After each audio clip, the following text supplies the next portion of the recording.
My request was flatly denied. It'd be fine if it's the storage shed. I screamed inside, "Don't make a fool of me." Our house is fairly spacious, and if the rooms were tidied up, there would be no problem having my father live with us. Truly, my husband holds feelings for me and my family that are less than that of a pet. Well then, I will sincerely clean up the storage shed and renovate it. Even the storage shed can be used just like a regular room if it's cleaned up. There's meaning in living with my father now. Aaron was like, "There's no way I'm doing such a thing. Why do I have to renovate for your father?" I recalled the major renovation we did to make sure my mother-in-law, who visits sometimes, would not have trouble staying over, even installing a bathroom and toilet, just like a hotel. I won't rely on such a demon-like man anymore. I made a decision. My name is Vivian Westhill, 52 years old. I help with the company my husband runs. My son, Matthew, has left home, and it's just the two of us living together. My mother-in-law sometimes comes over, but since her house is nearby, she doesn't live with us. How I met my husband goes back almost 30 years. I hate to say it myself, but I was famous for being good-looking in my hometown. My mother passed away in a traffic accident when I was in middle school, and I was living, helping each other out, with my father. Although I was invited out by many men, they were nothing but a hindrance to me. I had a dream of becoming an accountant, and I was working hard towards that. Despite this, I did have a boyfriend. I had a boyfriend of the same age, and we would secretly call each other and go out to eat after part-time. Though I was popular, I had no intention of dating anyone else, and never did. The only people I could let my guard down with were him and my father. He alone appreciated not my appearance but my seriousness and true strength, among other aspects of my personality and way of thinking. I think we would have become a couple even if I wasn't same appearance. That was the kind of relationship we had. However, one day everything changed. When I returned home, an unfamiliar family of 3 was in my house. Seeing me, my father made a troubled face. I must have been more surprised. An unknown family introduced themselves like, "We are the Westhills." Hearing the name Westhill made it click. A famous rich family in town. I wondered why they were in my house. "Welcome home, Vivian. Mr. Westhill here wants to take you as his wife." I was so shocked that everything went white before my eyes. A wife? Marriage? What are you talking about? I had never seen these 3 before. Everyone knows they hold significant influence in town as a wealthy family. Yet, the talk of me becoming a bride was unbelievable. "Nice to meet you, Vivian. Our Aaron has fallen for you at first sight. He insists on having you as his wife." My would-be father-in-law began speaking. Though it felt unreal being talked about like that, they didn't disappear no matter how many times I blinked. Even being told such a thing, I've never met him before. "So why do I have to marry your son?" "Well, you see, your father owes a large amount of debt. We thought maybe we could help you out." Looking at my father and me alternately with a look of disdain. This was the first I'd heard of my father's debt. "Well, take your time and talk it over with your father. We'll come back in a week to hear your answer." Could our fate be decided in just a week? It didn't seem real. I thought things like this only happened in dramas, and I couldn't believe it was happening to me. Stunned, I watched as the 3 of them left after bowing their heads. "Dad, what's this about a debt? What's your relation with those people?" My father turned to me with a pale face, drained of all blood. "Vivian, I'm sorry. It's true. I was lonely and started drinking and gambling. Before I knew it, the money was gone, and I began borrowing to cover it." Everything I heard since coming home was beyond my capacity to accept. "Debt, why didn't you tell me? I understand you were lonely after Mom suddenly passed away. But having a debt." I couldn't think calmly. Naturally, I couldn't even talk about it calmly. This was indeed out of the blue. As far as I could remember, my father never got drunk or angry from losing at gambling. I didn't even know.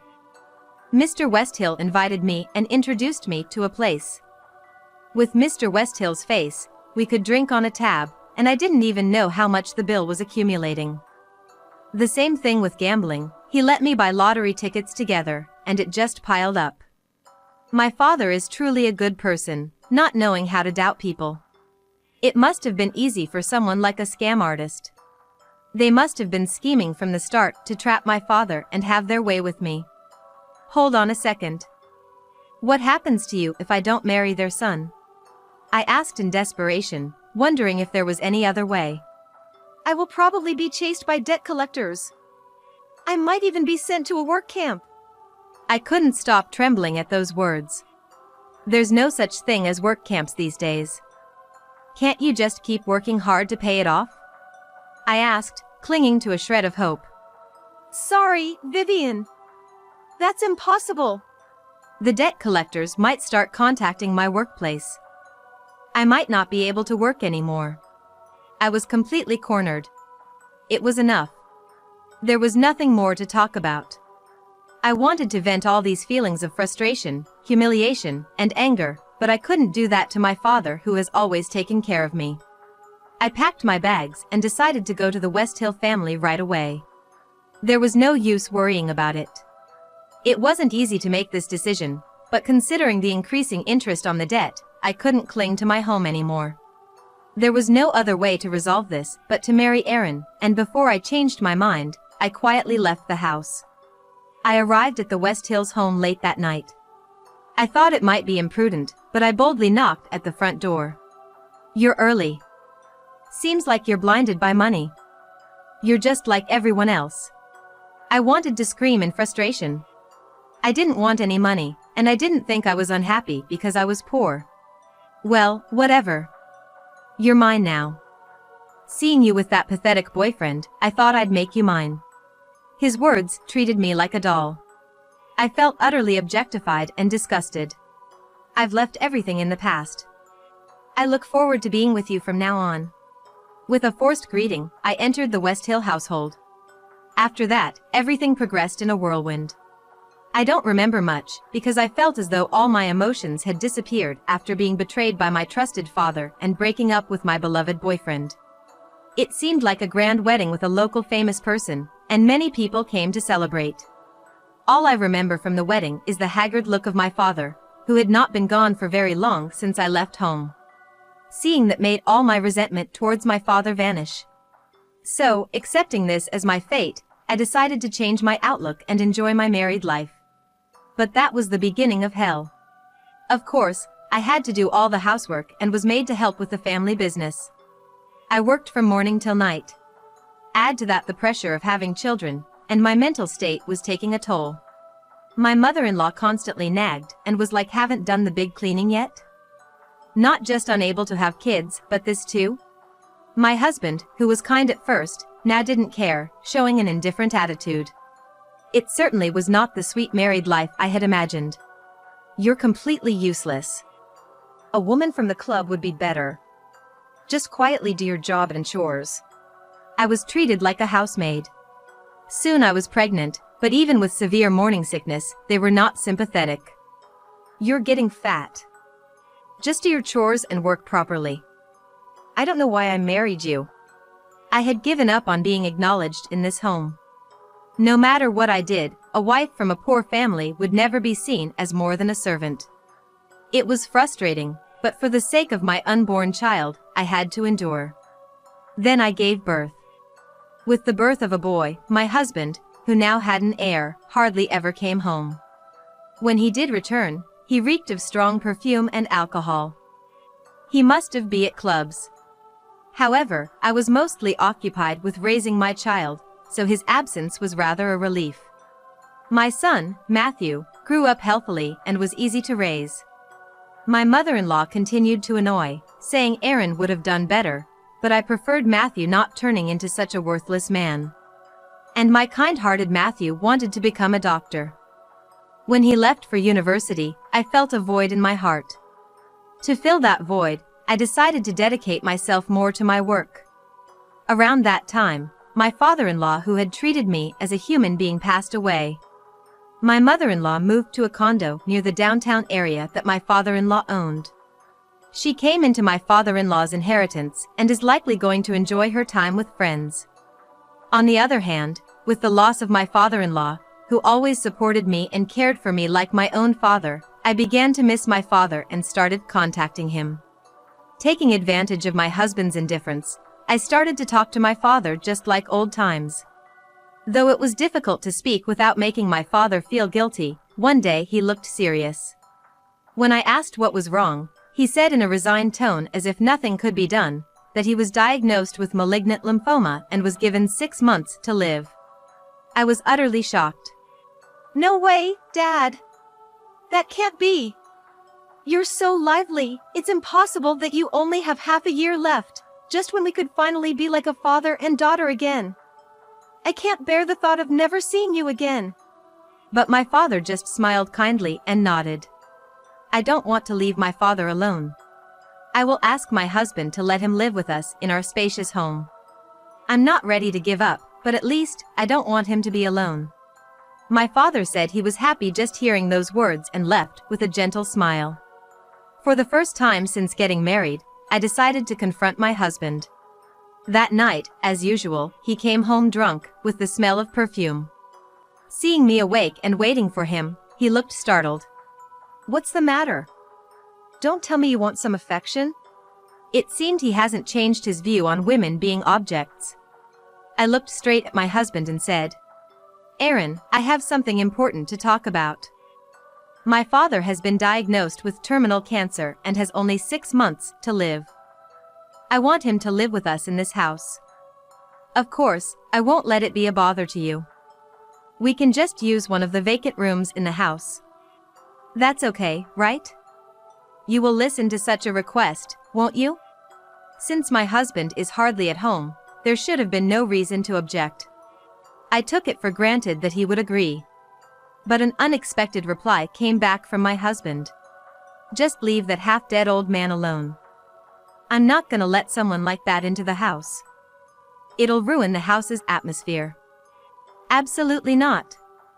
If you want to do that, you can leave. I have no intention of living with a sick person. My request was flatly denied. I felt like I had fallen into a gaping hole in the ground. If you want, the shed is fine. I screamed inside my heart, don't mock me. Our house is quite large, and there is no problem if my father moves in after cleaning up a room. We can live without facing each other. My husband really holds feelings for me and my family that are less than that for a pet. Well then, I will seriously clean and renovate the storage shed. If the storage shed is cleaned, it can be used just like a normal room. There is meaning in living with my father now. There's no way I'm doing such a thing. Why do I have to renovate for your father? From now on, accompany me and take proper care of me. Recalling the major renovation I did for my mother-in-law, who visits sometimes, to make a bathroom, toilet, and washroom just like a hotel, I decided not to rely on such a demon-like man anymore. Since then, I have worked more than ever and went to see my father when I had the time. There were days when he seemed to be doing well and days when he seemed to be doing badly. I couldn't feel alive every day unless I saw my father's face. I was only praying for my father's illness to be cured. Then, maybe my prayers were heard as my father was still alive after 6 months. A miracle might be happening. I felt like a bright light was shining in. I started to live positively little by little. About half a year after my father's confession, my husband came back with a pale face. I sensed that something serious had happened because my husband had never come back early since we got married. Hey, sit down. I have important news. I was told that I have cancer and my life expectancy is short. Come to think of it, my husband had been looking pale lately. I thought it was due to drinking too much alcohol or lack of sleep. Strangely, I was not shocked. It was completely someone else's problem. Besides, everyone should take care of themselves. Oh, you were like leave that half-dead man alone, right? I'll do just as you said. You were like if you say so, then leave. As you said, I'm leaving. Oh yes, I've found a lawyer for our divorce matters. I left the room without looking back. I decided to leave suddenly, but I did not regret it at all. You don't have a penny, do you? Where do you think you're going leaving this house? You won't be able to live a luxurious life like you have been. You have been living on everything I have worked hard for. You inhuman. Does he still think that I have been living in this house for money? I had been brainwashed by my mother-in-law and husband's verbal abuse, thinking that I had to be here to protect this house. Since hearing my father's terminal diagnosis half a year ago, I have woken up and started thinking that I can't go on like this.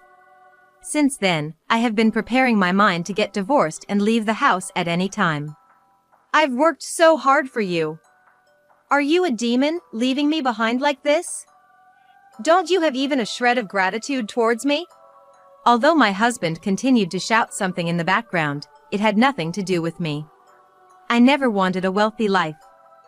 Being able to eat 3 meals a day and having a place to sleep was all I needed. I returned to my room, packed only the essentials into my suitcase, and left the house.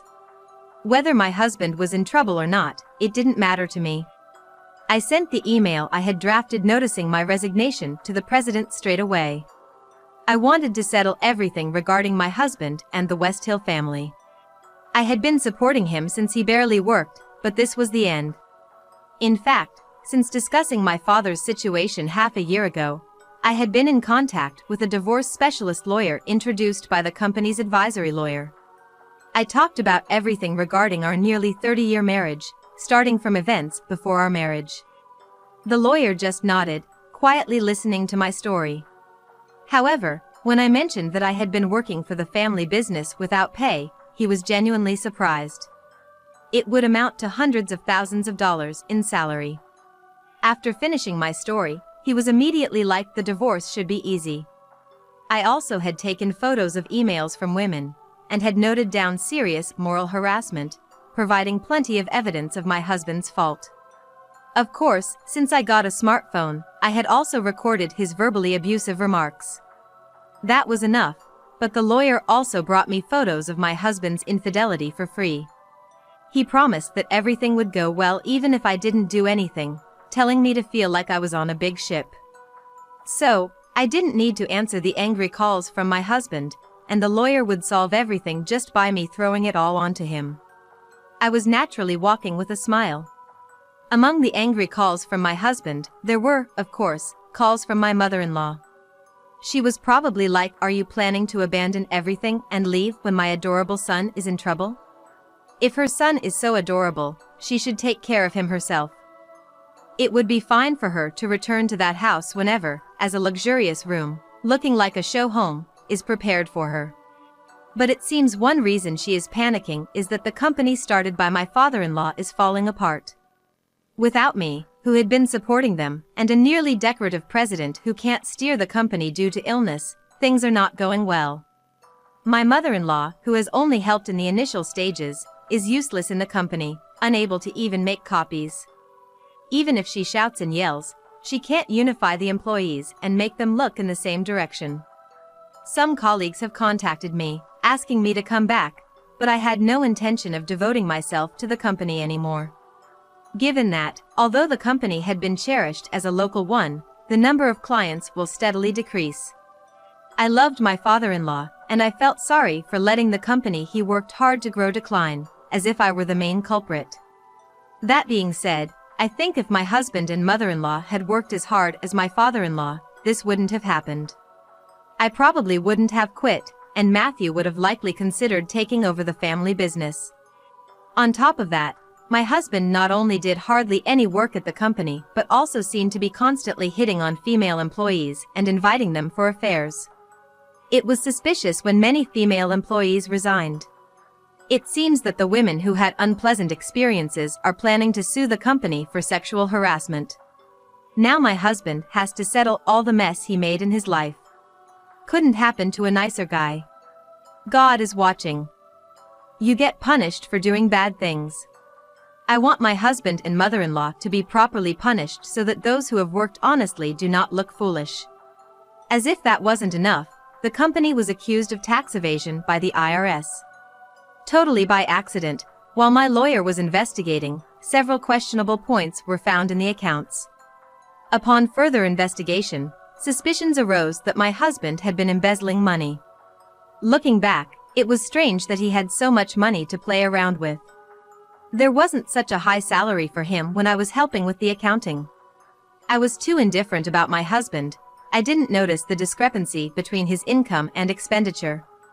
If I had thought about where all the play money was coming from, I would have understood. I vaguely felt that because he was so rich, it was fine to spend as much money as he wanted.